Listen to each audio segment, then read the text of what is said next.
وہ آپ کو لگایا ہے اور اسی عنوان پر ہم یہاں اجتماع میں آئے ہیں۔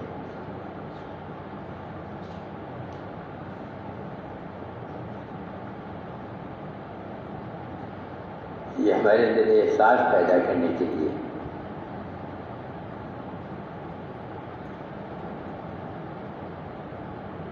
ہم کون ہیں،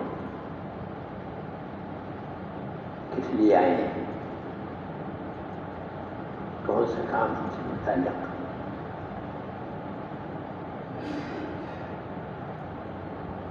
یہ احساس پیدا ہو۔ حضرات صحابہ میں ہمیں یہی فرق، ان میں ہر وقت یہ احساس بیدار رہتا تھا، رگ و ریشے میں یہ احساس تھا اللہ نے ہمیں کیوں بھیجا ہے۔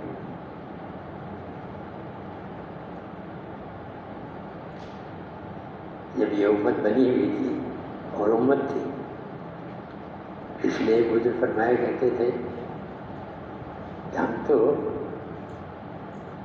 امت بنا رہے ہیں، امت رہی نہیں، تو اس کام کے ذریعے سے ہم امت بنا رہے ہیں۔ تو حضرات صحابہ میں یہ احساس تھا، ہمیں نہیں، وہ احساس ہمیں پیدا ہو جائے، ہم کون ہیں، اس عالم میں ہم سے متعلق کیا کام ہے،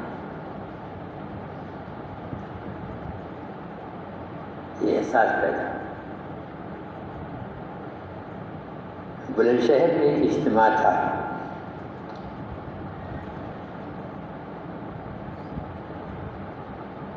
نظام الدین کے حضرات سے تشریف لائے، مولانا محمد یوسف صاحب رحمۃ تشریف لائے تھے۔ میں بیچ میں جو خالی وقت ہوتا تھا حضرت کا جایا کرتا تھا، یہ آج ایک پوری بس بھر کے گئے تھے۔ ایک جگہ ہم کو دی گئی تھی جہاں ہم سب پہلے ہوئے، میں نے حضرت سے عرض کیا کہ ہماری جماعت سے آپ کی ملاقات ہو جائے۔ ایک صورت تو یہ ہے کہ ہم پوری جماعت کو یہاں لے آئیں، اور دوسری صورت یہ ہے کہ آپ خود تکلیف فرمائیں، آپ وہاں چلے چلیں۔ وہ کہا نہیں، میں چلوں گا، میں چلوں گا۔ تشریف لائے حضرت، بشاشت تھی، ہم کو دیکھ کر کے ایک بشاشت تعریف، اور کچھ الفاظ کے فرق کے ساتھ جو ابتدا کی گفتگو کی ہوئی ہے کہ تم میں ایک شیر سو رہا ہے، تمہارے اندر ایک شیر سو رہا ہے، ہم اس تبلیغ کے ذریعے سے اس شیر کو جگانا چاہتے ہیں۔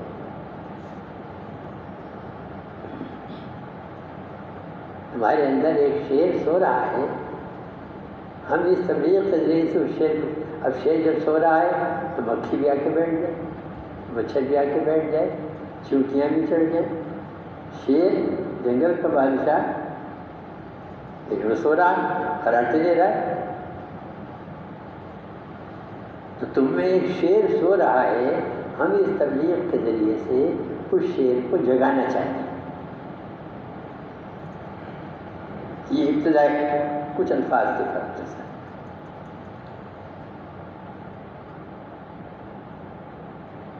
فرما بکریوں کو چرانے والا جنگل میں آیا کرتا تھا بکریوں کو لے کے، جس جھاڑی میں شیرنی نے بچے دیے تھے ادھر سے اس کا گزر ہوا تو چھوٹے بچے بڑے خوبصورت معلوم ہوتے ہیں، چاہے وہ گدھے کے بچے ہوں چاہے بندر کے بچے ہوں، چھوٹے بچے خوبصورت معلوم ہوتے ہیں۔ تو اس نے شیرنی کہیں شکار کر گئی، جھاڑی کے اندر وہ بچے کھیل رہے تھے۔ اب یہ تو بیچارہ چرواہا بکریاں چرانے والا کوئی عقل وقت تھی نہیں اس کی. اس نے ایک بکرا ایک بچہ محبت میں وہاں سے پکڑ کے گود میں لے لیا اور اپنی بکریوں کے ساتھ اپنی بستی میں آ گیا. اور بکریوں کے ساتھ باندھ دیا. ڈر تھا کہ بکریاں تو آدھی ہیں یہاں رہنے کی، گھر ہی ہے، لیکن یہ کہیں بھاگ نہ جائے. اب وہ شیر کا بچہ بکریوں کے ساتھ بندھا ہوا ہے،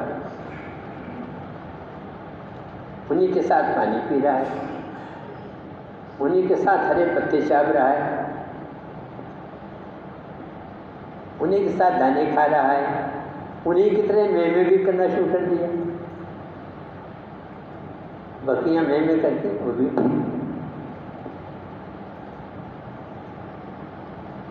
جب وہ بکریاں سویرے لے کے جن میں چرانے لاتا تھا تو اس کو باندھے رکھتا تھا کہ بھاگ نہ جائے. اب دھیرے دھیرے دھیرے دھیرے وقت کے ساتھ وہ شیر کا بچہ ذرا بڑا ہوا اور وہ سطح آ گئی کہ شیر معلوم ہوتا تھا.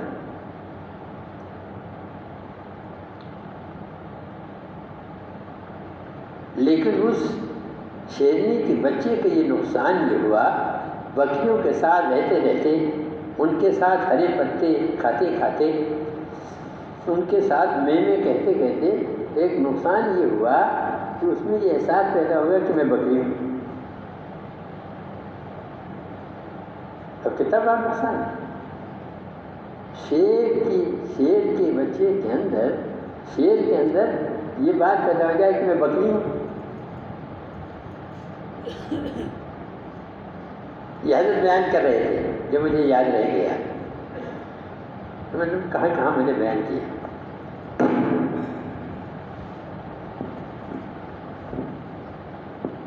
ایک دن رات کے سناٹے میں ایک شیر ادھر سے گزرا. اس نے بکریوں کے ساتھ اپنے بھائی کو دیکھا. تو ایسے موقع کے اوپر ہمارے ذہن میں جب نازیبا کسی ماحول میں ہم اپنے بھائی کو دیکھتے ہیں، لا حول ولا قوت الا باللہ.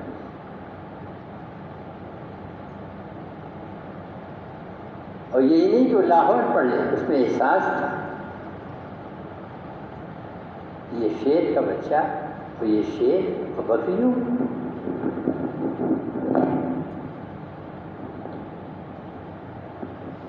دائی تھا.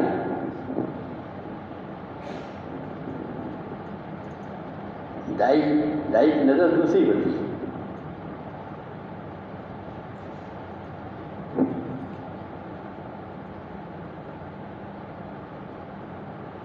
وہ ذرا سے آگے بڑھ کر کے اس باؤنڈری میں آیا جہاں بکریاں تھیں اور شیر بندھا تھا. سلام کیا اور کہا بھائی تم یہاں کہاں؟ کہا کیوں؟ وہ کہا تم شیر ہو ان بکریوں کے ساتھ بندھا ہے. توبہ توبہ استغفر اللہ. وہ کہا نہیں تم جاؤ، میں بکری ہوں.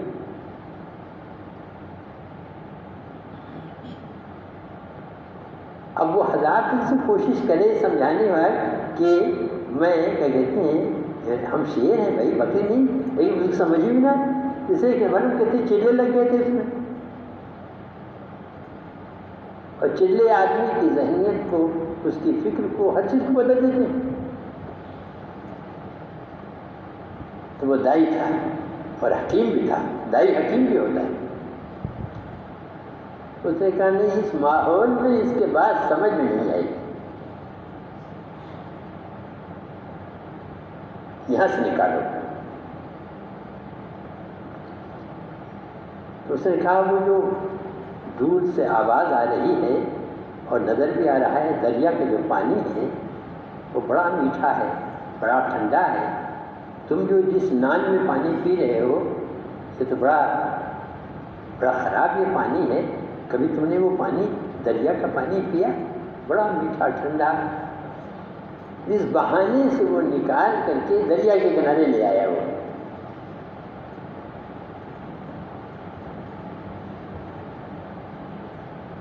اس بہانے سے وہ آ گیا. تو پہلے تو جو وعدہ کیا تھا وہ کہا پہلے پانی پی لو. اب جو اس نے پانی پیا اس نے کہا واقعی یہ پانی تو بڑا میٹھا اور بڑا ٹھنڈا.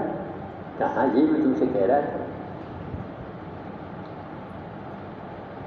پھر اس نے کہا اچھا اس پانی میں اپنی اور میری صورت دیکھو بغل بغل میں کھڑا.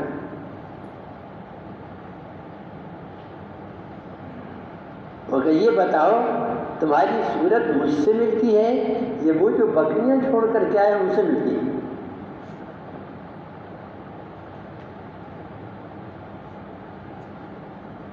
برسوں کا سبق ہے بھولا ہوا.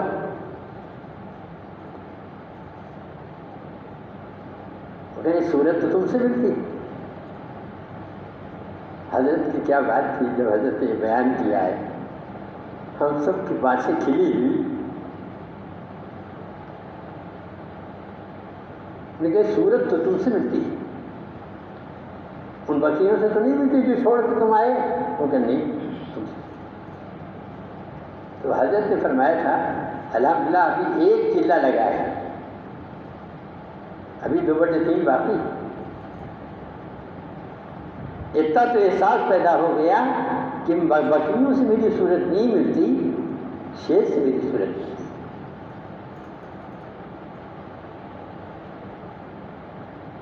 اب اس نے دوسری بات وہ کہا اچھا میں آواز لگاتا ہوں میں ڈہکتا ہوں. شیر رات کے سناٹے میں جب آواز لگاتا ہے تو کئی کلومیٹر تک آواز جاتی ہے. تو میں آواز لگاتا ہوں تم بھی میری نقل کرو. چنانچہ وہ شیر اس نے آواز لگائی. اس سے کہا تم میری نقل کا نہیں میں ایسا نہیں کروں. بات تو مانو میری. جس طرح میں نے آواز لگائی ہے ذرا تم بھی آواز لگاؤ. اب اس کی اصرار کے اوپر اس نے آواز لگائی تو ویسی آواز تو شیر ہی تھا. وہ تو اس کے اندر یہ حس ختم ہو گئی کہ میں شیر ہوں. تو شیر کی آواز کی جب اس نے نقل کی تو اسی طرح آواز. ان کا دیکھو اس طرح آواز بکریاں نکال سکتی ہیں. وہ کہا نہیں. تو صورت مجھ سے تمہاری ملتی ہے اور آواز مجھ سے ملتی ہے. کہاں؟ حضرت فرماتے تھے اپنے تقریر میں کہ ابھی 2 چلے ہوئے ابھی 1 چلہ باقی.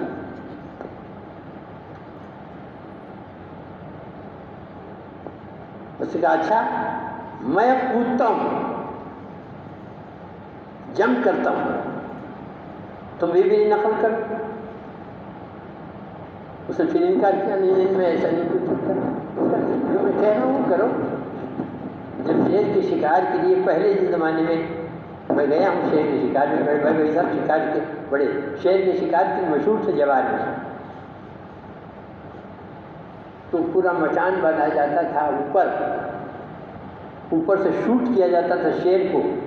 نیچے گوشت ڈالا جاتا تھا. جب وہ آ کے کھاتا تھا تو وہاں شوٹ کرتے تو زخمی شیر وہ جب کرتا تھا اوپر جو کہ جس نے گولی چلائی ہے اس کو کیا کہتے ہیں اس پر حملہ کرنے کے لیے زبردست چھلانگ لگاتا تھا اور جم کرتا تھا. تو اب اس نے جم کیا جو اصل شیر تھا جس سے اپنے شیر پنے کا احساس تھا. اس سے کہا تم بھی جم کرو گا. نہیں میں کرو تو تم یہ سمجھایا. تو اس نے جب ہمت کر کے جم وہ کودا تو اسی طرح کودا جیسے وہ کہا دیکھو تم میری طرح سے کود دیتے ہو جم کر لگتے ہو. کیا بکریاں اس طرح کر سکتی ہیں؟ تو کہا نہیں.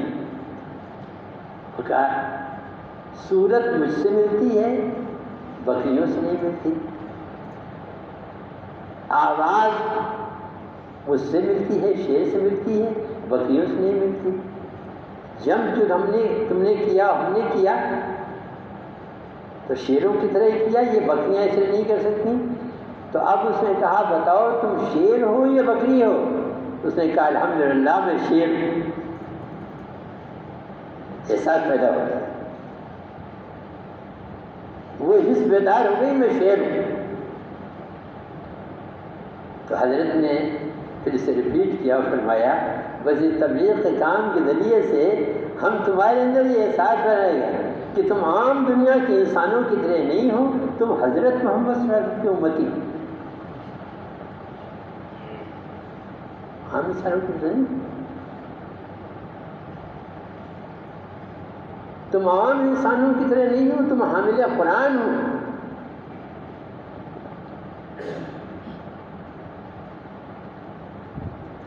یہ تمہیں احساس پیدا ہو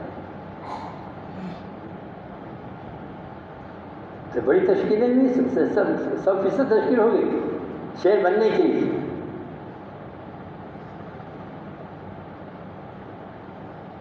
احساس پیدا ہو،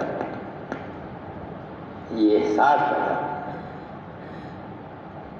میں کون ہوں، میں حضرت محمد صلی اللہ علیہ وسلم کا امتی ہوں، میں آخری نبی کا امتی ہوں جن کے بعد اب کوئی دنیا میں نبی بن کر کے نہیں آئے گا۔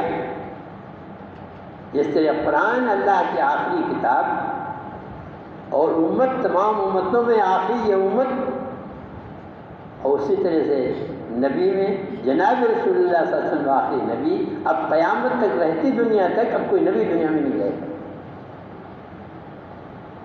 احساس پیدا، اور ہم کس لیے آئے ہیں، ہمارا کام کیا ہے، ہم پورے عالم کے انسانوں کی ہدایت کی محنت کے لیے آئے ہیں۔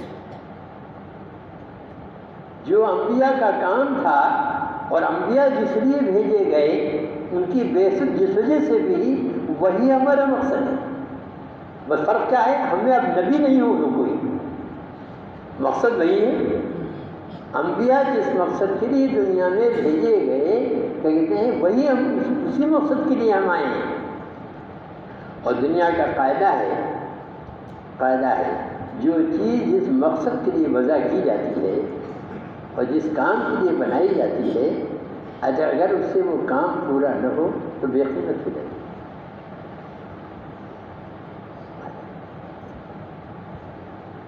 ایک چیز جس مقصد کے لیے بنائی گئی ہے، جس کام کے لیے بنائی گئی ہے، جس بات کے لیے وضع کی گئی ہے، وہ مقصد سے پورا نہیں ہو رہا تو بے قیمت۔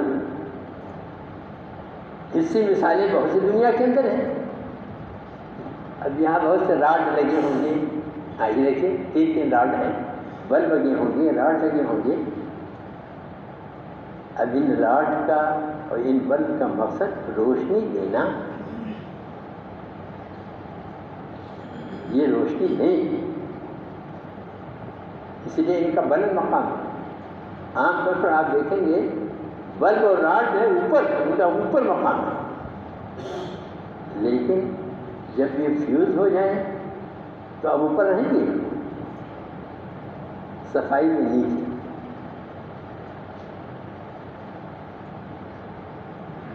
اب بلندی ختم،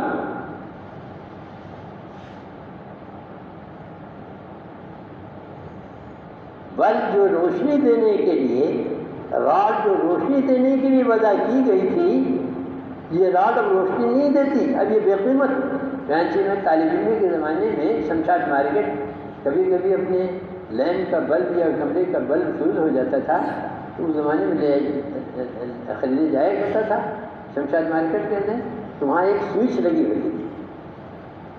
تو جو بلب ہم اس سے کہتے تھے 60 کا لو، یہ 40 کا لو، یہ 100 کا لو، تو وہ اس کو لے کر کے اس سوئچ میں لگاتا تھا تو ایک دم اجل جاتی تھی۔ یعنی وہ یہ بتاتی کہ جو بلب میں آپ کو دے رہا ہوں یہ ٹھیک ہے، یہ روشنی دے رہا ہے، تب پیسے لیتا تھا۔ روشنی کے پیسے دیے جاتے ہیں۔ تو مجھے اب تک یاد ہے ایک سوئچ لگا ہوتا تو اس کے پیچھے کسی جگہ اس میں وہ لگاتا تھا، یہ ثابت کرنے کے لیے کہ جو بلب میں آپ کو دے رہا ہوں یہ روشنی دیتا ہے، یہ فیوز نہیں ہے۔ اور جو بلب فیوز ہو گیا تو آپ نے بہت سے ٹھیلے دیکھے ہوں گے، آج بھی ہیں، تربوز بک رہے ہیں، ترکاریاں بک رہی ہیں، لیکن فیوز بلب کا کوئی ٹھیلا نہیں دیکھا ہوگا۔ اگر حال کے اندر آ جائیں فیوز بلب کیا کہتے ہیں لے کر کے تو یہاں سے نکلنا ہی مشکل ہو جائے. بلکہ میں سمجھتا ہوں یہ دھوکہ ہے، یہ قانون کے خلاف ہے. فیوز بلب کو تم بیچ رہے ہو، اس کے پیسے دے رہے، جس مقصد کے لیے روشنی دیتا ہے وہ دیتے ہی. تو بات میں نے یہ عرض کی تھی کہ جو چیز جس کام کے لیے وضع کی جاتی ہے، بنائی جاتی ہے، جب تک وہ کام اس سے پورا ہو، وہ مقصد اس سے پورا ہو، اس کی قیمت. اور جب وہ مقصد اس سے فوت ہو جائے، وہ بلب فیوز ہو جائے، وہ راڈ فیوز ہو جائے، تو یہ بالکل بے قیمت ہوگی، اب کوئی اس کا نہیں. اسی لیے جناب رسول اللہ صلی اللہ علیہ وسلم نے اپنی امت کو سمجھانے کے لیے، اور میری امت میں یہ احساس رہے، بہت سے ارشادات آپ نے فرمائے ہیں. ہم فضائل تبلیغ کے اندر بہت سے ارشادات پڑھتے ہیں. جب میری امت دنیا کو بڑی چیز سمجھنے لگے گی، جب میری امت دنیا کو بڑی چیز سمجھنے لگے گی، وہ دنیا جو اللہ نے بے قیمت بنائی ہے، اور جس دنیا کی کوئی قیمت اللہ کے نزدیک نہیں ہے، میری امت اس دنیا کو بڑی چیز سمجھنے لگے گی. اس لیے کتابوں میں لکھا ہے، ہمارے انہی فضائل کتابوں میں کہیں آیا ہے، جس پہ دنیا کی محبت ہو، سارے مشائخ اور اولیاء مل کے اس کی اصلاح نہیں کر سکتے. جس پہ دنیا کی محبت ہو، اور جس میں دنیا کی محبت نہ ہو، سارے شیاطین اس کو بہکا نہیں سکتے. تو جب میری امت دنیا کو بڑی چیز سمجھنے لگے گی کہ اسلام کی ہیبت وقت اس کے اندر سے نکل جائے. یہ پھٹکار، یہ نحوست، امت میں یہ نحوست آئے گی جب یہ وہ چیز کو قیمتی سمجھنے لگی جو اللہ کے ہاں بے قیمت ہے، کہ اسلام کی ہیبت وقت اس کے اندر سے نکل گئی. اس کے بہت سے منظر ہم نے دیکھے اپنی ملازمت کے زمانے میں. سیمینار وغیرہ ہوتے رہتے تھے، اس میں افسرانے بھی ہوتے تھے. ایک کیلا ہوتا تھا، ایک کیک ہوتا تھا، کچھ ایک پلیٹ کے اندر. تو میں نے دیکھا پکے پکے نمازی اس پلیٹ میں اس کیلے کی وجہ سے نماز چھوڑ گئی. اور سامنے مسجد، ولایت مسجد کی مسجد تھی، اذان کی آواز بھی آتی رہتی تھی. جب میری امت دنیا کو بڑی چیز سمجھنے لگے گی تو اسلام کی ہیبت وقت اس کے اندر سے نکل جائے گی. اور جب امر بالمعروف نہی عن منکر چھوڑ بیٹھے گی، نیکیوں کو پھیلانا چھوڑ دے گی، برائیوں سے روکنا چھوڑ دے گی، جب امر بالمعروف نہی عن منکر چھوڑ بیٹھے گی تو وحی کی برکات سے محروم ہو جائے گی. وحی کے معنی قرآن پڑھتی چلی جا رہی ہے، الحمدللہ 10 پارے روزانہ، ایک ہفتے میں رمضان میں قرآن ختم، اور خوش اندر کہ الحمدللہ ایک ہفتے میں ختم، لیکن وحی کی برکات سے محروم ہو جائے گی. جب میری امت دنیا کو بڑی چیز سمجھنے لگے گی تو اسلام کی ہیبت وقت اس کے اندر سے نکل جائے گی. اور جب امر بالمعروف نہی عن منکر چھوڑ دے گی، جس کام کے لیے دنیا میں آئی ہے، مخاطب قرآن ہے اور امت سے مخاطب ہے. اور یہ کہیں نہیں ہے، صحابہ نہیں ہے، نہ تابعین، نہ تبع تابعین، کوئی طرح نہیں. تم بہترین امت ہو. قرآن امت محمدیہ سے کہہ رہا ہے، صحابہ سے کہا تھا، اس کے بعد تابعین سے کہا، تبع تابعین سے کہا، اور لاکھوں اولیاء اللہ جو دنیا میں آتے رہے سب اس کے مخاطب ہیں. ہم آپ مخاطب ہیں. تم بہترین امت ہو. مولانا یوسف صاحب رحمۃ اللہ فرمایا کرتے تھے، یہ ہم کو بہترین، قرآن ہم کو بہترین کیوں کہہ رہا ہے؟ اور حضرت ایک جملہ کہتے تھے جس کے معنی اس وقت ہم نہیں سمجھتے تھے، ہمارے اور تمہارے کون سرخاب کے پڑ لگے ہیں کہ ہم کو بہترین کہا جا رہا ہے. پھر جواب دیتے تھے جب میری امت دنیا جب میری کیا کہتے ہیں تم بہترین امت ہو، اور فرمایا کرتے تھے بعد میں اور زیادہ سمجھ میں باتیں آئیں، کنتم کی ضمیر پوری امت کے لیے ہے اور کنتم کی ضمیر پوری امت کو احاطہ کیے ہوئے، امت کا غریب، امت کا امیر، امت کا کالا، امت کا گورا، امت کا جوان، امت کا بوڑھا، امت کا غریب، امت کا فقیر، امت کا مالدار، امت کا بادشاہ، امت کا فقیر، ہر فرد امت سے مخاطب، تم بہترین امت ہو۔ تو حضرت فرمایا کرتے تھے یہ ہم کو بہترین کیوں کہا جا رہا ہے؟ تو خود جواب دیتے تھے بہترین کام کے لیے اللہ نے ہم کو بھیجا ہے۔ بہترین کیوں جاتا ہے؟ بہترین کام کے لیے اللہ نے ہم کو بھیجا ہے۔ کون بہترین کام؟ جو تمام انسانوں میں بہترین تھے انبیاء علیہ السلام، اور تمام انبیاء کی جو بہترین تھے جناب رسول اللہ صلی اللہ علیہ وسلم، اس کام کے لیے ہمیں بھیجا ہے، اس لیے ہم کو بہترین کہا جا رہا ہے۔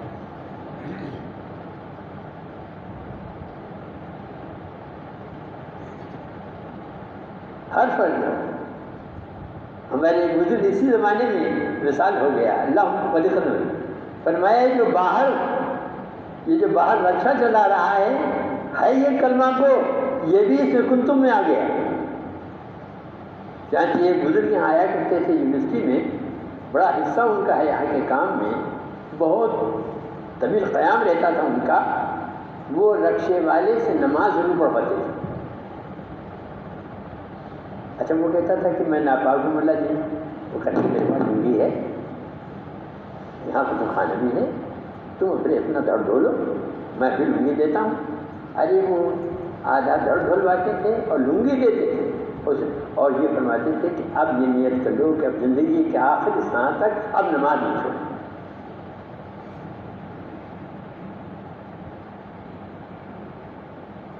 تو جب میری امت دنیا کو بڑی چیز سمجھنے لگے گی تو اسلام کی حیبت وقت اس کے اندر سے نکل جائے گی، اور جب امر بالمعروف نہی منکر چھوڑ دے گی تو وہی کی برکات سے محروم ہو جائے گی، اور جب آپس میں گالی گلوچ اختیار کرے گی تو اللہ رب العالمین کی نظروں سے گر جائے گی، اور خدا کی نظروں سے گر جانے والا اس کو کون اٹھا سکتا ہے؟ علاوہ خدا کے کون اٹھا سکتا ہے؟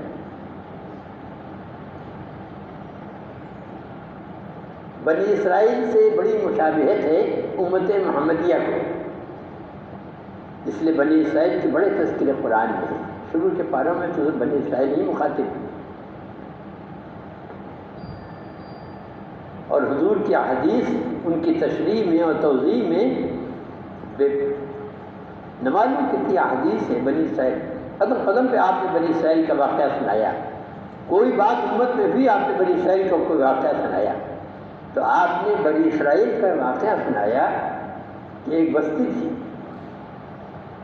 بنی اسرائیل کی، اور ہماری طرح کے مسلمان تھے، پوری بستی مسلمان تھی ہماری طرح، اللہ کو مانتے ہیں، اللہ کے نہیں مانتے، اللہ کے رسول کے نہیں مانتے، کلمہ پڑھاؤ کرنے کے خلاف زندگی گزر رہی ہے، قدم قدم پہ اللہ کے احکامات چھوڑے جا رہے ہیں، قدم قدم پہ حضور کا طریقہ چھوڑا جا رہا ہے۔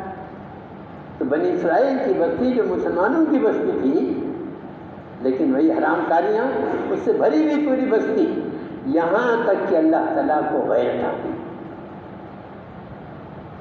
کبھی کبھی اللہ تعالیٰ کو غیرت آتی ہے۔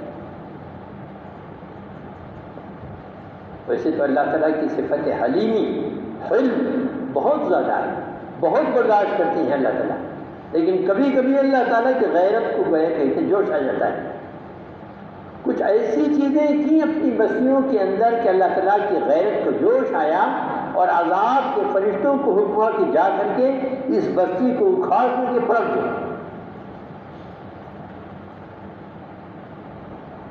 عذاب کے فرشتے آ گئے، اس بستی کو پلٹنے کے لیے۔ لیکن عجیب بات، اس بستی میں ایک شخص کو دیکھا، اتنا عابد، اتنا زاہد، اتنا متقی،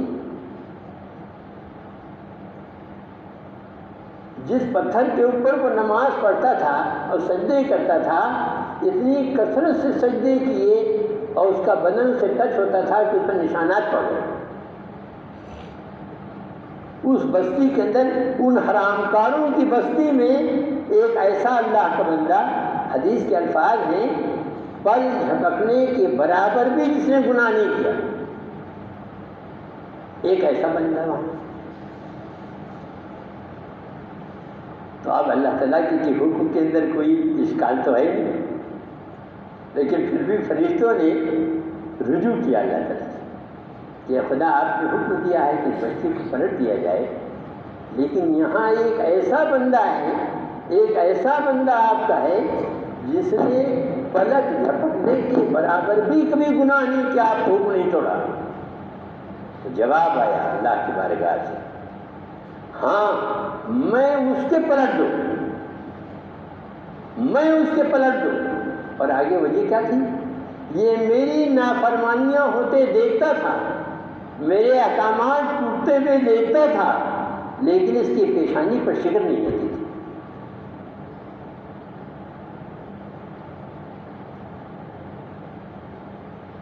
یہ میرے احکامات کو ٹوٹتا ہوا دیکھتا تھا، میری نافرمانیاں دیکھتا تھا اور اپنی عبادت میں مست، اس کی پیشانی پر شکر نہیں آتی تھی۔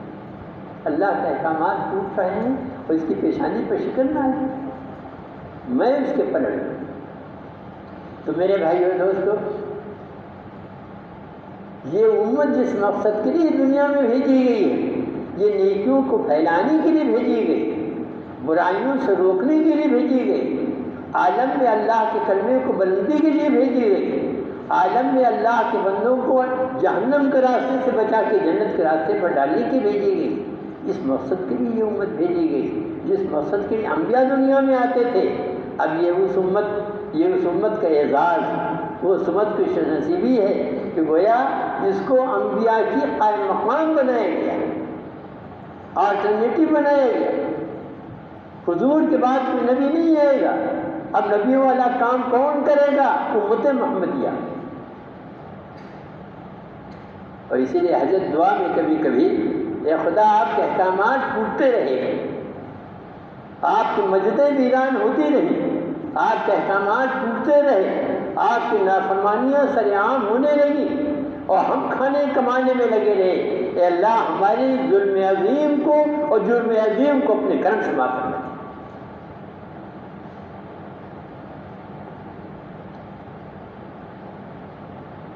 یہ دعا کرتے تھے۔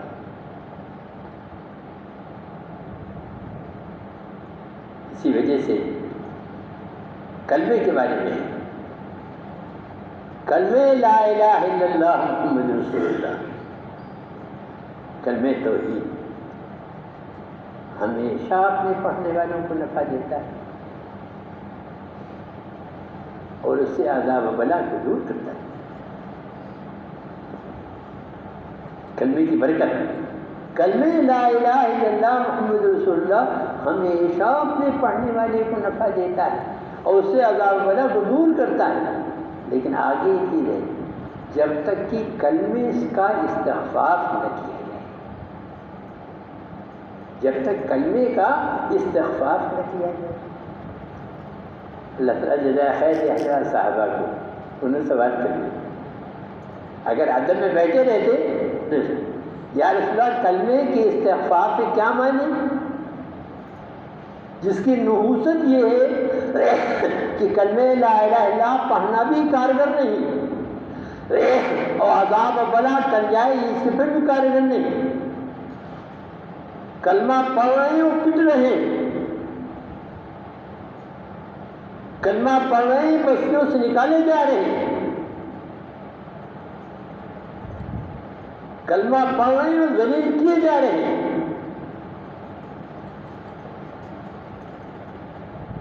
تو کس گناہ کی وجہ سے کلمے کا گویا پڑھنا مفید کلمہ لا الہ الا اللہ محمد رسول اللہ ہمیشہ اپنے پڑھنے والے کو نفع دیتا ہے اور اسے عذاب و بلا کو دور کرتا ہے، جب تک کہ کلمے کا استخفاف نہ کیا جائے۔ پوچھا گیا یا رسول اللہ کلمے کے استخفاف کے کیا معنی ہیں؟ حضور نے جواب دیا اللہ کی نافرمانیاں علیل اعلان کی جائیں اور ان کو بند کرنے کی کوئی صحیح نہ کی جائے، یہ ہے کلمے کے استخفاف۔ اللہ کی نافرمانیاں علیل اعلان کی جا رہی ہیں اور ان کو بند کرنے کا کہتے ہیں کوئی صحیح نہ کی جائے۔ میں نے ایک صاحب ذرا میں نے کہا یہ جو گھرس ہوتا ہے مسجد کا یہ کیا ہے؟ اور دوسرا گھرس دوسرے محلے میں ہوتا ہے یہ کیا ہے؟ اور خصوصی گھرس کیا ہے؟ اور روزانہ 2.5 گھنٹے جو ہم دیتے ہیں ایک ایک فرد ہم بس ملتے ہیں کیا ہے؟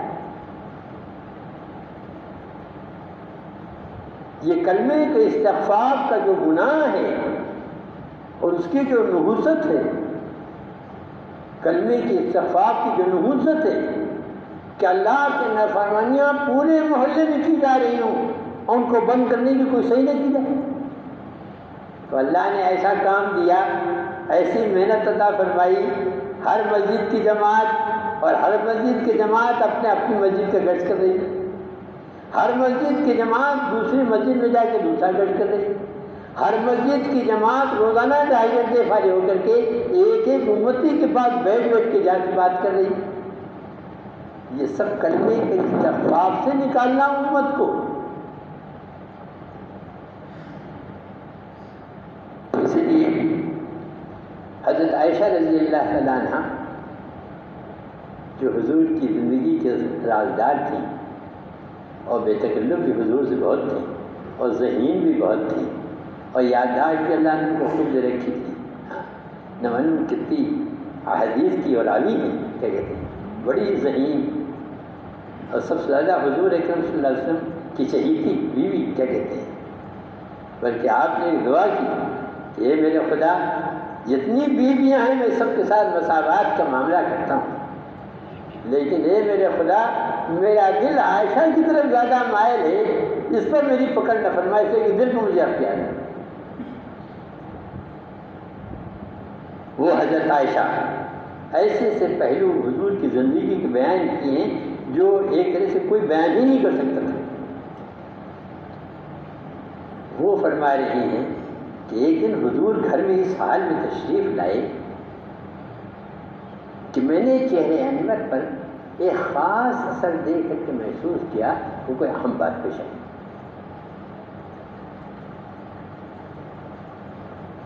ورنہ حضور کے بارے میں جب حضور گھر میں آتے تھے جیسے بہار آ گئی، حضرت عائشہ کو بھی بلائے، حضور جب گھر میں آتے تھے تو ایسا معلوم ہوتا جیسے بہار گھر میں آئی، آپ سب کو سلام میں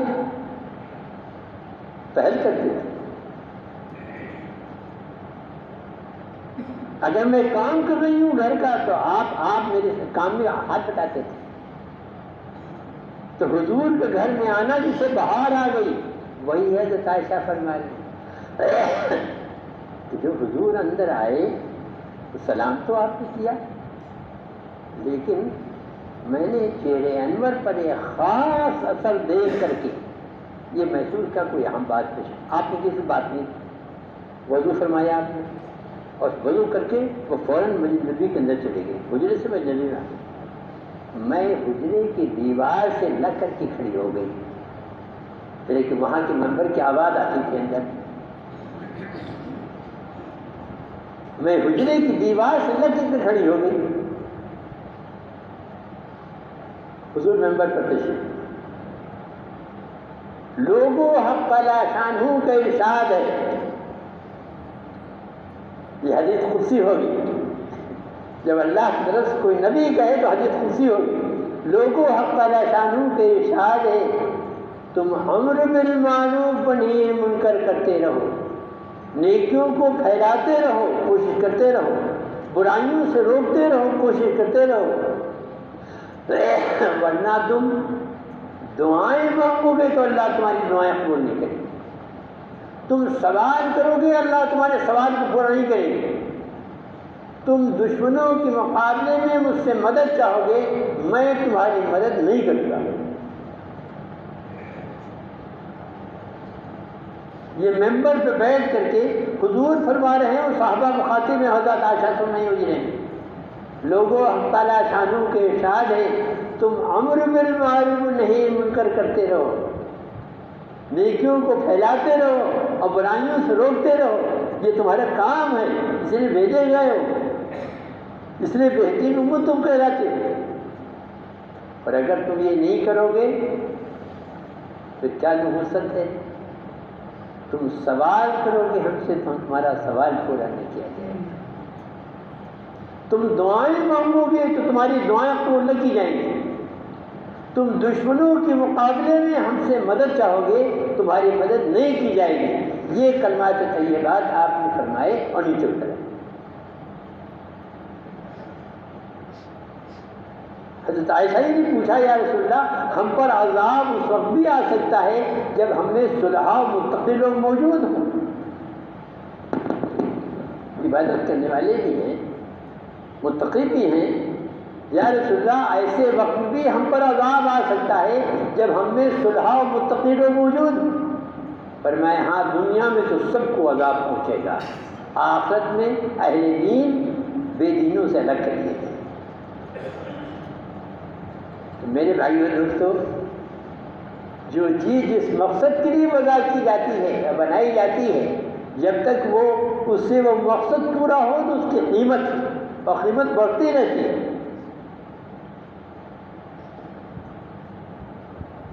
اور جب جس مقصد کے لیے وہ چیز بنائی گئی ہے وہ مقصد اس سے پورا نہ ہو، یہ روشنی نہ دے، فیوز ہو جائے،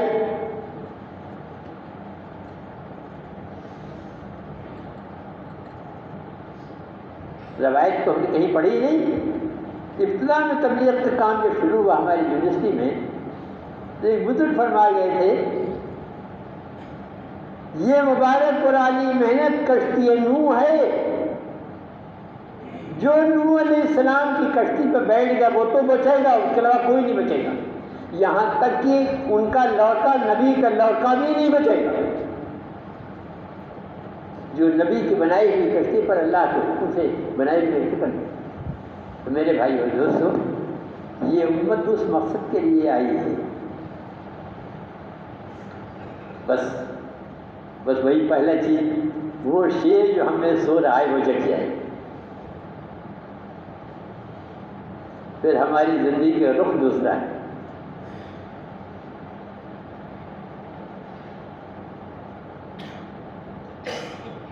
پھر عالم میں ہم سے روشنی پہنچے گی۔ یہ مبارک اور عالی محنت اللہ نے ہم کو رحمت فرمائی، اور کسی درجے میں اللہ نے ہم کو لگایا۔ یہ کیا کہا جا رہا ہے؟ ہم اس طرح سے لگ جائیں جس سے لگنے کا حق۔ اب تک تو لگنے کے یہ ہے 3 دن کبھی لگے کبھی نہیں لگے، رمضان آیا تو پوری چھٹی، ہاں رمضان تبلیغ والوں کے لیے عام طور پر چھٹی، حالانکہ رمضان میں دین کی محنت کا مہینہ،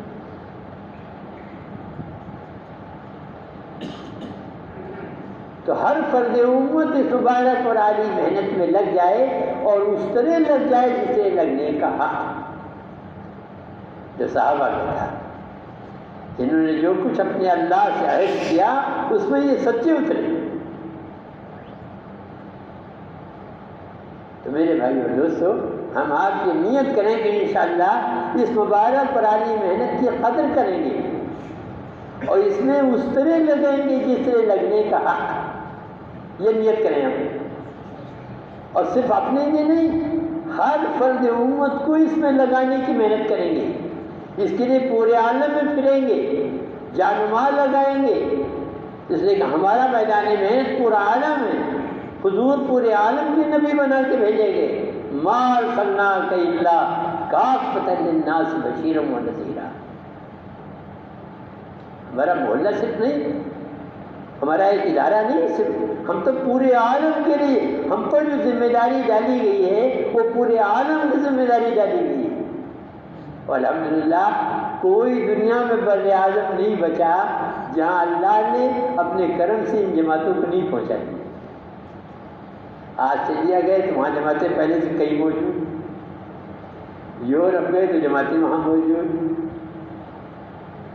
ایشیا گئے تو جماعتیں موجود، اللہ نے پہنچا۔ میرے بھائی اور دوستو، بس ہم آپ کی نیت کریں، انشاءاللہ اس مبارک اور عالی محنت کو اپنا کام بنائیں گے اور نہ کرنے کے اوپر اللہ سے توبہ کریں گے، استغفار کریں گے۔ اے میرے خدا، جس مقصد کے لیے اللہ آپ نے ہمیں دنیا میں بھیجا، ہم سب کچھ کرتے رہے، وہی نہیں کیا، سب کچھ کرتے وہی نہیں کیا۔ سب نیت کر رہے ہیں بھائی جی، بس سب آسان کام ہو جائے۔ ہمارا یہ دور جو چل رہا ہے، یہ نحوست کا دور، پھٹکار کا دور، کوئی امت کی قسمت کو بدل نہیں سکتا۔ ابھی میرے پاس خط آیا ہے، کوئی اس امت کی قسمت کو بدل نہیں سکتا جب تک کہ یہ امت وہ کام نہ کرے جس کے لیے۔ کوئی اس امت کی قسمت نہیں بدل سکتا جب تک کہ وہ کام نہ کرے جس کے لیے بھیجی۔ میں نے تو ایک بزرگ سے جن سے میری بیٹے کر ہوئی، ساری خانقاہیں سر آنکھوں پر، سارے مدارس سر آنکھوں پر، لیکن امت کی قسمت تو جب بدلے گی جب اس کام کو کرنے لگے گی جس کے لیے۔ تو اب بات ہو گئی، یہ بات تو کیا کہتے ہیں ضرورت کے اعتبار سے کہی جاتی ہے۔ حضرت مولانا منظور نعمانی صاحب بھوپال کی اجتماع میں تشریف لائے بیان کرنے، جب وہ آتے تھے تو ان کا بھی عالم ایسا بیان ہوتا تھا۔ میرے بھائیوں، اگر آپ لوگ سب چلے اور تین چہرے کے لیے پہلے ہی تیار ہو جائیں تو میں اپنا اور آپ کو وقت ضائع نہیں کروں۔ یہ جو میں بیان کروں گا یہ صرف جذبات کو ابھارنے کے لیے اور جذبات کو بنانے کے لیے، ورنہ ہمارے یہاں تقریر ایسے نہیں ہے۔ ہم آگے تھے یہاں اجتماع میں، اعزاز میں ہمیں بٹھا دیا گیا کرسی کے اوپر۔ تو میرے بھائی اور دوستو، ہم آپ یہ نیت کریں اور ہماری تمنا ہو اندر، اے اللہ، ہم، ہماری اولاد، ہمارا خاندان اور ہماری قیامت تک آنے والی نسلوں کو دین کی دعوت و محنت کی اللہ قبول کرے۔